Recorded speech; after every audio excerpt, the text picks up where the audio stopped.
Hey y'all, I'm Giovanni and I'm the director of Stupid Fucking Bird. Stupid Fucking Bird is an adaptation of Chekhov's The Seagull written by Aaron Posner. Now, Chekhov uses the seagull as a symbolist metaphor for unfulfilled desires. Posner stays true to that as he looks at love, as he looks at notoriety, and as he looks at the creation of art. We're pursuing romance, we're making art, we crave notoriety for these things, and we're just in the grind. And once one of those things are removed, we don't know who or where the fuck we are anymore. That in the midst of this generational struggle, this generational divide, where the young generation, Conrad and Mosh, kind of look at the state of the world and realize how fucked we are. There's the older generation of Emma and Soren, who are kind of trapped in the codified, in this perception of there's a way that things should be. And Posner does a great job of not falling down on one side or the other, because neither of them have the right answer. And it's a similar conversation that's happening in theater right now, in terms of there's a wave of artists pushing to deconstruct our perception of what theater is and pushing for new forms of theater. And there's an older generation or more traditional generation looking to cling to the codified, looking to cling to Aristotelian structure and storytelling because they work. And just bringing that conversation into the play, and also it's happening outside of theater as well. It's happening in our politics. It's happening in music. It's happening in hip hop. And so just bringing those aspects of the conversation, social norms. It's happening, or social norms from generation to generation are completely different of what's acceptable and what's not.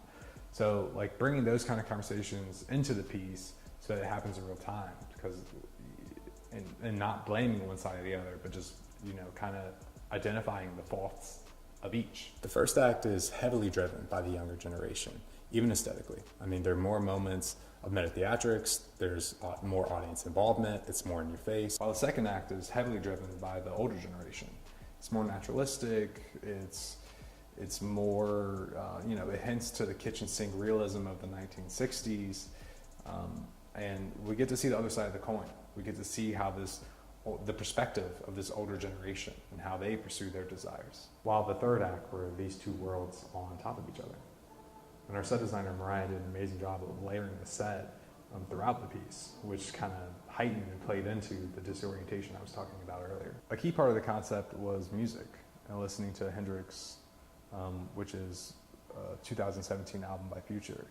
I read this article about how his process shifted after Homegirl had took his kid and left him. And he pretty much just makes music, just sipping codeine in a room, all alone, and just cranks out music. And in reading the article and listening to his music, it reminded me of Conrad and kind of the experience that Conrad goes through throughout the piece.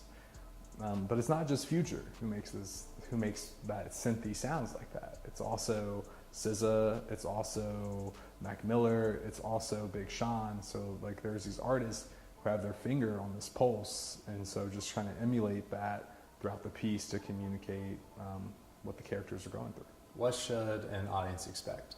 The play is a tragic comedy, so expect a laugh. There are a lot of comedic moments, but the characters fail, Conrad fails, which is true to the seagull. Posner stays true to the seagull in that, right? Which, if you've seen or read The Seagull, that's true. If you haven't, I'm sorry for the spoiler. So just expect that tragic element to the piece as well. The audience should also expect to be challenged. The piece asks, what are we doing when we sit in artificially lit rooms and tell stories?